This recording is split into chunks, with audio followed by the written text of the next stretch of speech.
What is up, my entrepreneur friends, and Merry Christmas. I'm recording this the week of Christmas, so I wanted to get all decked out, and yeah, I'm gonna wear the hat the whole time. So today I wanted to talk about how to create better backgrounds. So recently I had somebody comment saying that one of the reasons they're not using video for their business is because they can't get a pleasing background. It's really holding them back because whatever it is, your house, your office, your home office, whatever it is, you want it to look pretty. You don't want people to see the mess. So what do you do to create a better background?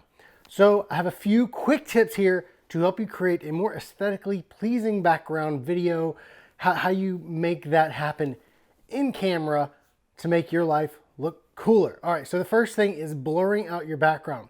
So if you're using your cell phone, if you have one of the newer generations within the past couple years, then it will have a mode called cinematic mode. And what that does is it blurs out the background for you. Here, I'll go ahead and switch over to that to show you what it looks like.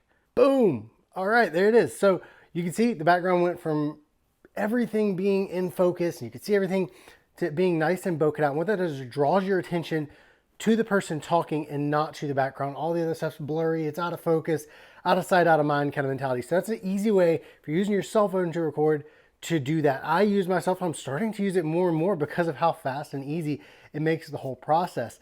So blurring out the background with cinematic mode is great. Now, I get it. If you're on a DSLR, you're like, Matt, I can't do that. I'm using a Canon that I bought or a Sony that I bought. I really want to learn how to make the background look like that. But with my camera and the kit lens that it came with just isn't doing it, what do I do? So there is a technical way of explaining this I'm going to try to avoid. So what you do, I went online and you type in your camera brand like Sony or Canon and then Nifty 50. So when I went, I have one of these. Now, these are anywhere from $150 to $200, $300, depending on what brand you have. I think Sony's is $250. It's one of the more expensive ones. Canon, I think when I bought it back in the day, it was like $120, $130. What these are great for is they're cheap, but they give you this same effect. So now 50 millimeters, it's going to give you a tighter, like more zoomed in look. So maybe you want to go with a 35 millimeter or a 24 millimeter. But what you're really looking for, so if you look, let's see if I can show you here. It's not going to do it because of there you go. So that FE 1.8 that you see on the top of this lens right there, that is what's called your aperture number. Getting a Nifty 50 or a 35 with a number as low as possible. So that 1.8 is really going to give you a really nice blurred out background.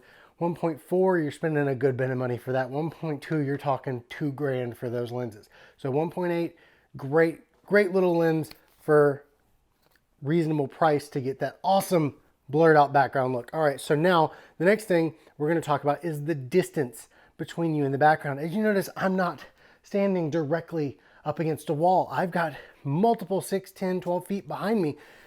That is a key thing. So when you're shooting yourself, whether it's on a background that has stuff in it or just a flat wall, you want to put some distance between yourself and the wall for a couple reasons. One, it gives it some distance to blur things out. If you're here and the wall is right here, both you and the wall are going to be in focus. And like I said, your attention's not being drawn to that one thing. So it allows the focus to be on you and not the entire background. And it keeps you from casting shadows. If you stand directly up against a wall, you're going to cast shadows directly on the wall. I'll show you what that looks like.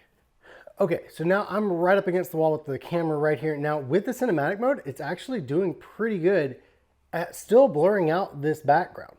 But as you can see, I do have shadows going on back there. When I move, they move. That's not appealing. If you just literally pull yourself off of the wall a bit, it blurs out a lot more. You don't want, see the shadows, even with me being this close, I'm still a couple feet away. You really want that distance between you and whatever the background is, so you're not really casting as much shadows. So creating that distance between you and the background is key for a couple reasons. That's really gonna help improve the quality. Okay, so we have cinematic mode or an upgraded lens to make your video background blurred out. We have distance so it can more effectively blur it out and not cast shadows. And then for 3, we have booping the like button on this video, right? Just right below it. Just booping that like button will make your backgrounds look better. Okay, not really. But let's talk about adding some style to your background. So if you're working from home, you have your business there, you don't want to shoot in your business for whatever reason, maybe it's a warehouse, I don't know. Try to come up with some things that are aesthetically relevant to the videos you're creating, like a wall of gear that I stand in front of for my videos. Maybe you own a coffee shop and you could have a wall behind you with like a coffee grinder on a shelf and a poster of some coffee related thing, or mugs, whatever it is, something relevant to the content you're talking about to be blurred out in the background because it's relevant to your video stuff. So adding some style, if you are in a home and you can't do that, you're like, look, I can't, I have a family living here and I can't just take up a wall for my business stuff. I totally get it. Maybe it doesn't have to be in front of a wall. Stand in front of the living room, stand in front of the kitchen. Maybe that's more relevant. Maybe you're doing a cooking thing. That's easy to accomplish. Just try to keep those first two in mind. If you can't add something relevant, like we're about to be traveling on the road for much of the year. So I'm not going to be able to shoot in an environment that looks relevant to all this stuff. Some of it might be inside of a camper if it's raining. Some of it might be standing outside of the camper, if it's a beautiful day outside, but I'm not going to have relevant background stuff, but I'm going to make sure to keep that distance, keep good light on me to make that background look better. All right, number 4 is lighting. So I've talked about this a couple times. Lighting is key. It helps so much to have light. So one thing you can do is pick up a ring light. I use a newer brand ring light. I'll put the link in the comments in the description so you can see exactly which one I'm getting. I'll link it over from Amazon. I'm using that right now. It has a cell phone mount like built into it. So it's a ring all the way around here, the cell phone mount right in the middle. It's really effective and it's like kind of an all-in-one solution. When I was doing the DSLR stuff, I would have to set up the camera on the tripod, and then a light over here, and then a light back here. You can get complicated with it and make it look better and better and better as time goes on. But especially for me, when I'm setting up and tearing down each week, I don't leave this camera standing right here every week because this is literally my walkway. So I can't just leave it sitting up. So it's so easy to have this ring light, just clip the cell phone in, or have the ring light sitting there with the tripod if you're using a DSLR right beside it, or even shooting through it. I've done that as well. Having a light so you can control some light is important. So, and what I'm using for this setup right now, I have the ring light, the cell phone, and then I've got this little battery. You can use this brand off Amazon. I've had this one for years, almost a decade now. I use it in my wedding video business, and it works great. So I can move this light wherever I want and have power for literal hours off of this little battery. I can shoot outside with this light because I don't have to be plugging to a wall, plugging to the battery, and I'm good to go. Not required. If you have an outlet, obviously, or an extension cord even, you're good to go. But having light, please invest in one light for your videos. It will change everything. I have these lights that are on behind me. Some of the time I'll turn them off and leave them off because I want just a different feel for the video. It's kind of what I'm feeling in the mood. Computer, turn off the man cave. So when I do that, it looks like this. So it just depends on how you want your videos to look.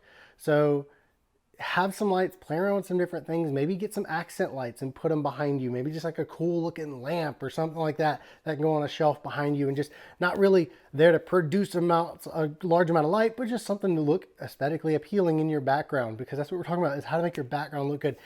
Lighting up yourself will cause your background to look better. One, it adds the quality, it gives your camera more light to work with, so you have better quality video. But it also is going to, again, separate you out from the background because you have your own light source. So again, get yourself a ring light. And if you want to be able to shoot wherever you are, maybe you're like me and you travel around a lot, you want to shoot, maybe it's in the man cave, maybe it's in the living room, or maybe it's even outside. Honestly though, don't let not having the perfect background stop you from making videos. How many TikTok videos have you seen of people walking around holding their cameras, just walking down the road, or sitting in their car? That's like 90% of TikTok. I believe just people sitting in their car recording is so much of TikTok. So you don't have to have the ability to make a perfect video to be able to use video in your business. I posted a TikTok a couple weeks ago of me talking about the video creation guide at videocreationschool.com/guide that teaches you how to come up with video ideas and a course on how to execute them. I posted a TikTok, just me sitting at a table working on some stuff. I wasn't even here. I was at my parents' house, recorded the TikTok. I had somebody comment the other day, said they're going to sign up and grab that guide. And I don't even have, I think I have like 50 followers on TikTok right now, just starting to get into it. But what I'm saying is I didn't worry about how my background looked. I didn't worry about setting everything up professionally. I was like, you know what? Let me record a video about this. So I pressed record, recorded it, and I got somebody signed up on my email list because of it. So it doesn't have to be complicated. Don't get hung up on having to have the perfect background before you start using video to market your business. I want you to grow, and the best way to grow is by going ahead and getting started. As you move forward, you'll learn, you'll grow, you'll start improving on things, but you have to get started right now. So go ahead, press record on your first video and get something out there so you can start marketing your business. All right, so thank you so much for joining me at this episode of Video Creation School. Hope you stay in touch. Hope you come back. Let me know if you have any questions or problems, whatever's holding you back from using video in your business.